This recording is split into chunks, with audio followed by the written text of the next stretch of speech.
নমস্কার বন্ধুরা, আমার চ্যানেল প্রাকৃতিক স্বাদে সবাইকে স্বাগত। আর আজকে আমি সমুদ্র কাঁকড়া ঝাল করে দেখাবো।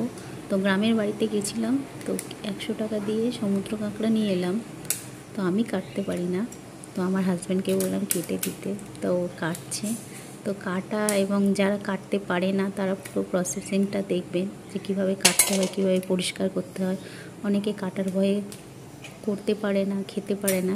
তো দেখে নিন কীভাবে কাটতে হয়। তো কেটে দিচ্ছে, ততক্ষণ আমি অন্যান্য মশলাগুলো তৈরি করে নিই।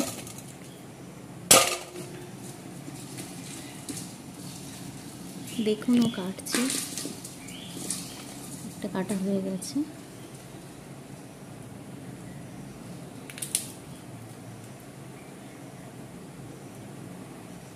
একে একটি সবগুলোকে কেটে নিতে হবে।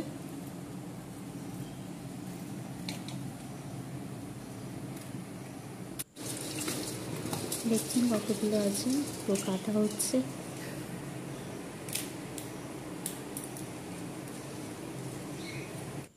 পুরো কাটা হয়ে গেছে। এবার এগুলোকে পরিষ্কার করে ধুয়ে নিতে হবে।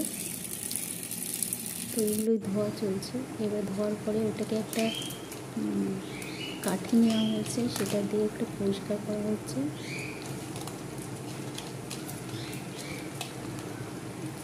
দিয়ে পিছনে খোলটাকে বাদ দিতে হবে। তো ওটা মেরে ওটাকে বাদ দেওয়া হবে। দিয়ে ভিতরে যেগুলো নোংরা থাকবে এগুলোকে পরিষ্কার করতে হবে।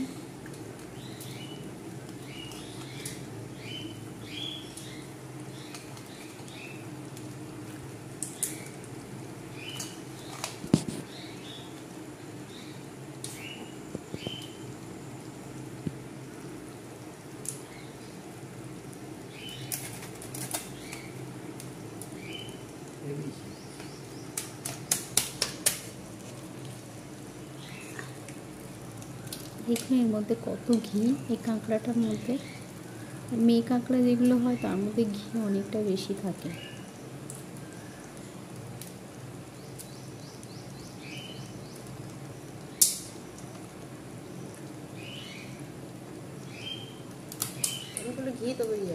মাঝখান দিয়ে যদি একটু ভেঙে দেওয়া যায় তাহলে মশলাটা ভালো করে ঢোকে ওর মধ্যে, পুরোটার মধ্যে।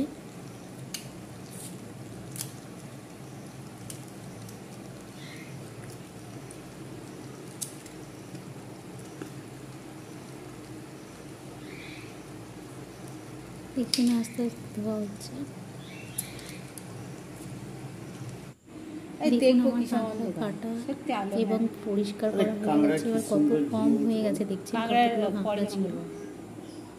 এবার এর মধ্যে হলুদ দিলাম, লবণ দিয়ে ভালো করে মেখে নেব।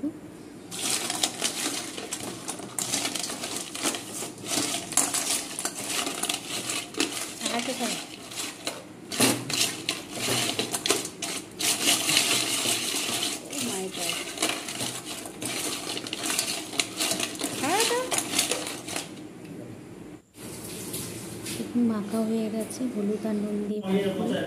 এর কড়াইতে তেল হয়ে গেছে, তেলটা গরম করা হয়ে গেছে। এর মধ্যে কাঁকড়াগুলোকে ছেড়ে দেবো।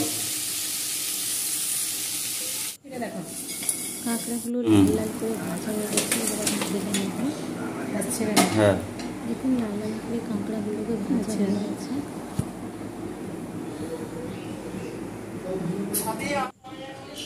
এবার কড়াইতে তেল দেবো। অন্য কোনো মাছ হলে ঠিক আছে, বলছে খেতে গেলে কে আপনি মনে পড়ে কি মনে পড়ে বলো, আমি খাবো না।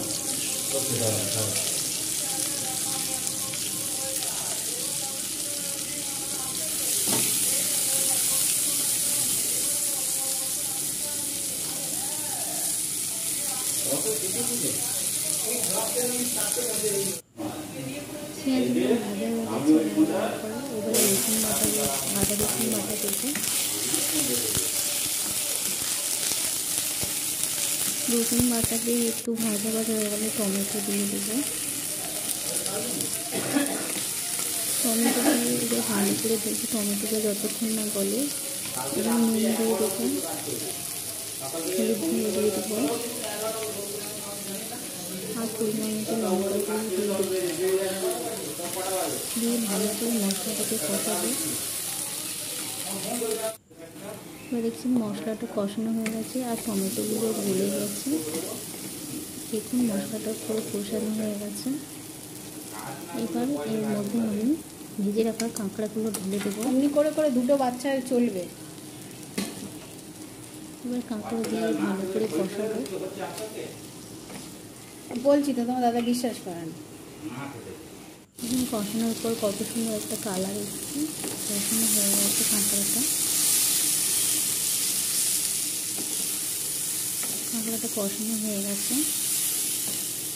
এবার আমি এর মধ্যে জল ঢেলে দেবো, দিয়ে কাঁকড়াটাকে ভালো করে ফুটতে দিতে হবে, তবেই ভালো করে সেদ্ধ হবে। কোঁচো কোঁচো আমি এদিকে সেদ্ধ বসাবো।